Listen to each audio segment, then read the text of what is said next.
Okay, so in this video I thought I'd do a side-by-side comparison of working with pan pastels versus pastel pencils. And I don't normally go at that speed. This is sped up 12 times. I wish I could go at that speed, that would be great. But it's painfully slow at normal speed. And the first few strokes, whether on pencil or with the palette knife with the pan pastel, very tentative. And so anyway, on the left-hand side, at least is how I'm looking at it, I can see myself cracking on doing the grey layer. Sometimes in the Renaissance period, this was called the dead layer. There's a lot of grey in skin, and I've been experimenting with putting down the greys first of all to see if it makes a difference to the eventual painting. Whereas on the pencil side, I'm going to put down what they call the Verdaccio layer, Verde being green, and I'm still learning how to do that and feeling my way through it. So we've just got some different techniques going on with the pan pastel. Just getting my tonal map with the greys to begin with, and I do use pastel pencils with my pan pastels, particularly for details.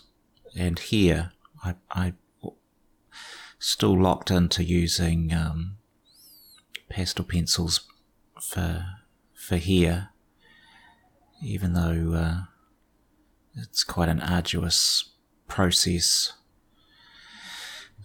So while I'm just doing in some details now on the eyes and nose and lips, get some definition going there, I'll soon switch back into pan pastels.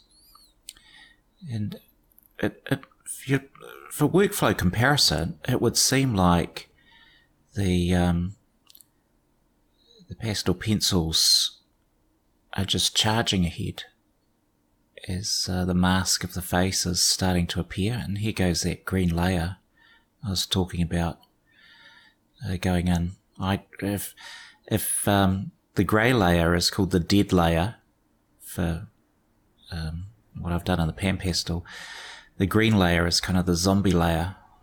It looks terrible to begin with, but it all works out in the end. So, and that's often the problem with painting. It's a bit like going for a long drive with kids. If you've had kids, you'll know what I mean. Are we there yet? We haven't left the house, And that's how it can feel a little bit with doing a painting. Are we there yet? Yeah. And for non-painters, it must be quite hard watching a video to see someone paint, because effectively you're trying to step inside the artist's head and get a view of where they're heading out on their journey. And some artists, it's very clear. I tend to take the scenic route, and I go all over the place. Anyway, as I'm watching on the screen in front of me, I can see I've cracked on back into the pan pastels, and this was a permanent red, various tints, so there's a light tint there as well. And the pan pastels got this incredible ability to blend with each other. It's really like painting with dry paint. It's quite hard to to describe, because they don't necessarily behave in the same way as normal pastels. And you've got to be a little careful with how many layers you can put down. And I'm going from dark to light. While I had a light grey layer on, when I started splashing down the permanent red, it went straight back into dark. And the paper I'm doing both these pictures on is Pastel matte. And with my pencil one, I have just given that paper a wash with black gouache, and that just helps with the darks. Getting darks in pastel can be like really intense darks. I find a gouache is the best thing to use for that. But really, this video isn't so much about the technique, but just to show what is the comparison of using a pan pastel versus pastel pencils. And with my pencils, I tend not to go for a photographic look. I'm really trying to find the colours that I can see in the photo, and just enhance those, and find something that pops out to me from the picture. And this particular series of paintings I was doing of this couple,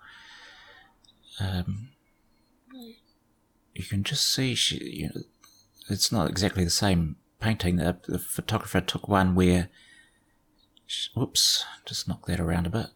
She's just starting to get thoughtful about something he may have said to her.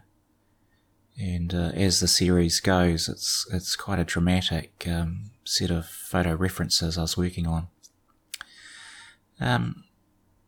You would have seen me do the ear with the pastel pencil, and pastel pencils are great for doing ears, but what do you know, you can do them with pan pastel as well. Those little applicators are fantastic. And the thing with painting, it's such a incredible human expression, because when you are painting and you're right up close to the work, depending on how detailed you're doing it, sometimes your brain's trying to process all these shades and colours and textures, and you have to step back and go, is this what I'm wanting? And then the brain fills in all the details and tells you yes or no. And this is the thing with when someone's looking at art, everyone's going to see it slightly different, and it's going to say something different to them, because it all depends on how their brain processes what they're seeing. And because the imagination is what's filling in the blanks, and so it depends on how many different things you've seen and what your brain can imagine and bridge those gaps, but where it goes, yeah, that's not right, or it can be quite forgiving and go, actually, that's pretty good. So the amount of time it took to do each painting was pretty close. I've edited this towards the end, so I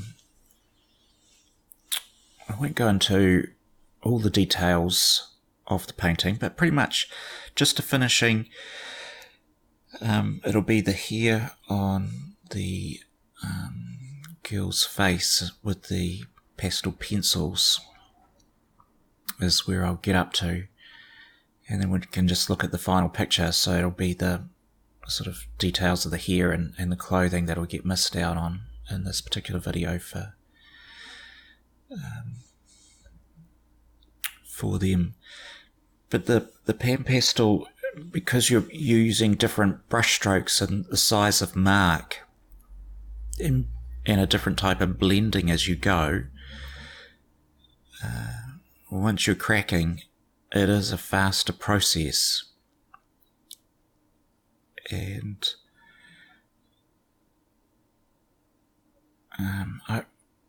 I'd say a more painterly, because if that ain't painting what I'm doing with the pan pastel, I don't know what is. And when you're using pastel pencils, quite often there's sort of this divide whether some will go, it's a drawing rather than a painting, because after all, you're using pencils, right? And yet, pastel is it's just a pigment that's held together with a binder, so that the pigment doesn't all just fall away into dust, right? Except for pan pastel, which doesn't have a binder. It's an incredibly dense, very finely packed pigment, and those little sponge applicators that I'm using as a palette knife just pick it up and deposit it beautifully on the paper. But the pastel pencil, I still tend to think of them as paintings rather than drawings, even though you're using it in it's contained in a pencil form. And it depends too on the type of work that gets created.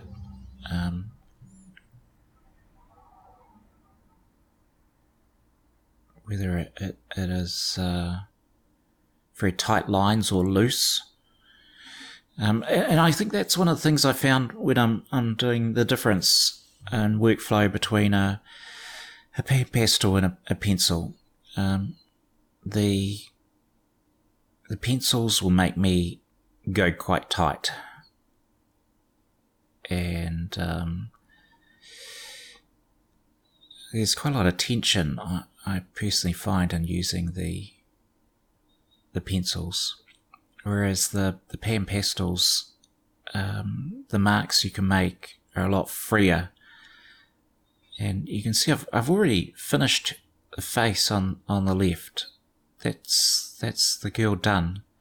Apart from doing some hair across her face, so I've left shadows on her face for where the hair is going to fall.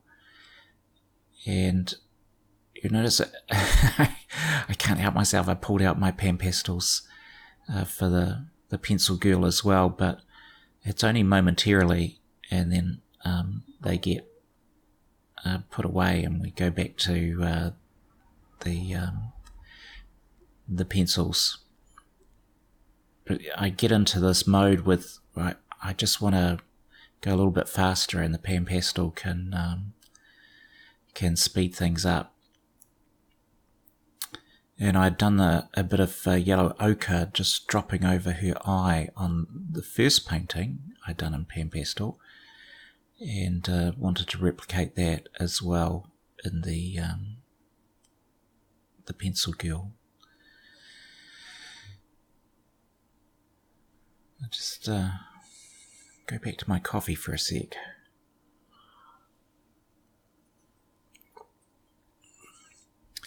The thing with pan pastel is that it's very translucent, so the other colours are going to show underneath. Yeah, I've put them away again. It's okay. We're back to pencil. And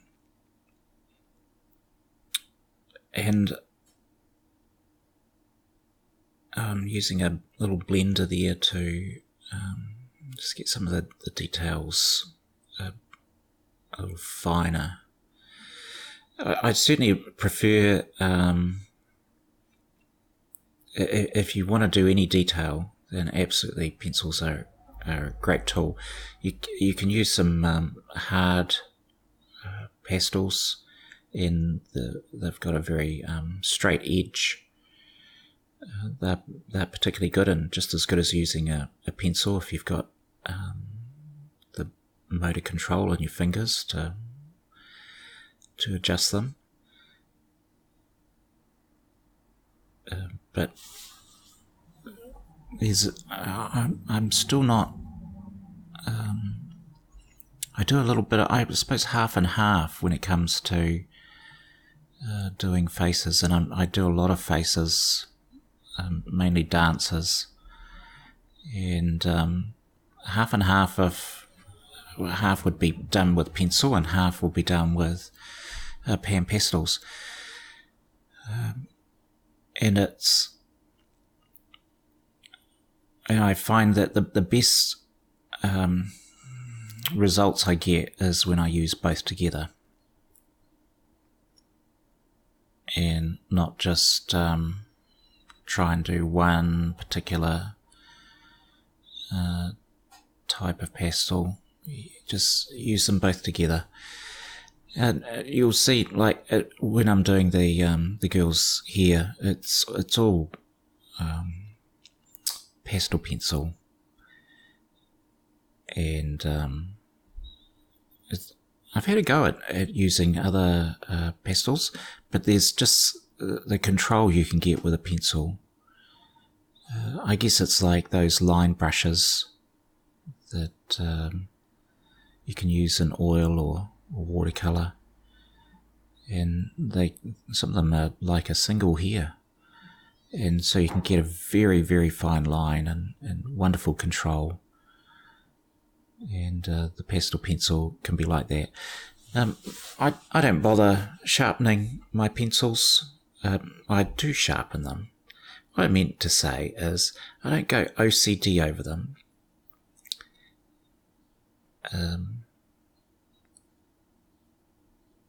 It doesn't matter if they're a little blunt to me. And whenever I try and get OCD about sharpening up a pastel pencil, they're very fragile.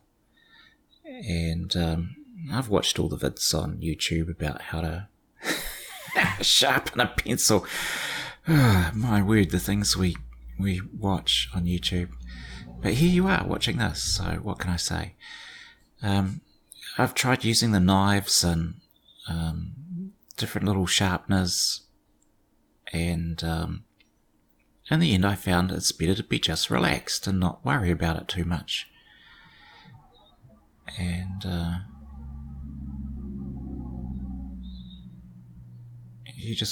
I'm just finishing off here. I think we're nearly finished the vid, but I thought I'd keep this bit in because getting the hair over the face is such a key part of the painting.